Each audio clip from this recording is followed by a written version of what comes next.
Greetings Game Watchers, I'm Chris Capel and welcome to Doom. The series runs very high in my affections. Let's see if new Doom stands up to this rightful legacy. The first big shock comes in the first few seconds as Doom literally throws the player straight into the action. No preamble, no text, you wake up and start shooting zombies.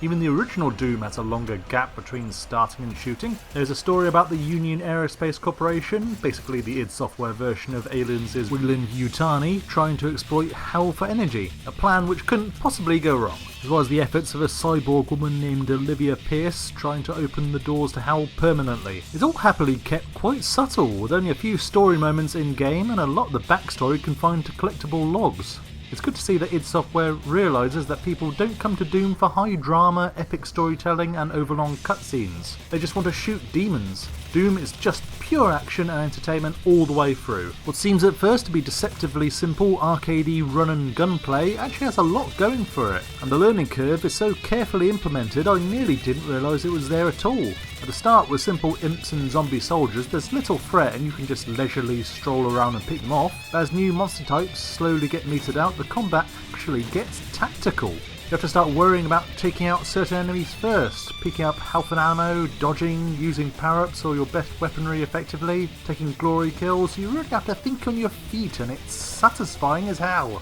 The action is made even better by the various systems underpinning it. Brutal, much advertised glory kills that at first seem unnecessary, then quickly become both amusing and hugely helpful, since it nets you much needed health and ammo in the middle of a firefight. Likewise, the jumping and mantling not only gives a real sense of verticality, but allows a wonderful sense of free movement during combat. Importantly, id Software realised that it can't just be wall-to-wall action. You have to have a breather between fights, and there's rather a surprising amount of exploration to do that in. The main campaign on Medium took me about 10 to 12 hours and I've still got a lot to find. Secret rooms, upgrades, collectible marine guy toys, fun rune challenges to get marine upgrades, hidden weapon upgrades and a classic Doom map to be unlocked in each of the 13 levels, and that's before we take multiplayer into account. There's a lot of content here and all of it I thoroughly enjoyed.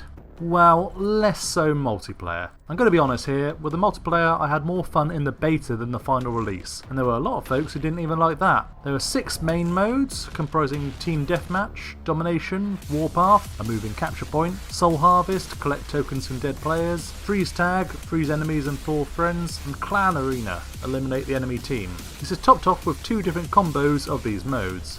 For starters, a lot of the fun of the multiplayer was sapped out for me by the usual online problem, too many players being too good at it too fast. 2 days after release and every match I played had several players already at level 30 or over, which I thought was mathematically impossible. The modes were amusing but not particularly inspired, only saved by the inclusion of demon runes that transform you into powerful demons like Revenant or Baron of Hell that at least add a twist to the gameplay. Furthermore, I regularly had trouble finding players at all to fill a public lobby. There's actually a secret 7th multiplayer mode, Co-op. I say secret because it's not in the main campaign menu or multiplayer sections of Doom, it's only in the user-made snap map area. This is basically a powerful but easy to use level editor combined with a Steam Workshop-like page that's already filled with user-made playable content that offers single-player, co-op and competitive multiplayer. It's not full mod support, but there's already loads of maps available and many of them are very impressive. Suffice to say, it all looks utterly gorgeous, albeit in an id Tech kind of way, meaning very pretty with wonderful textures and designs, but with totally static environments, where computers can't be destroyed and crates don't even smash. At least I never encountered the slow texture loading problem id Tech 5 games like Rage and Wolfenstein suffered from, and for that alone I'm sure many people will be grateful. However, many people including myself have encountered sudden crashes to desktop due to some unknown problem which I hope gets patched soon. On the audio side, there are only 2 characters who talk in Doom, neither of which are the Doom Marine and both of whom play their parts but are very forgettable. I was a little disappointed with the audio side to be honest. Doom's sound effects are iconic, like the stomp of the Cyber Demon, the scream of the Revenant or the corrupted laugh of the Arch Vile.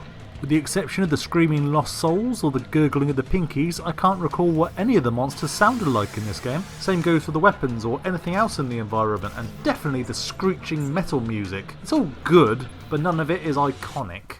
After starting quite simply, Doom quickly expanded into my favourite game of the year so far, and certainly the most fun I've had with any game in a long time. Doom is tightly and elegantly designed, with fantastic enemies, compelling gameplay, a wealth of things to discover, surprisingly subtle storytelling, and an emphasis on fun.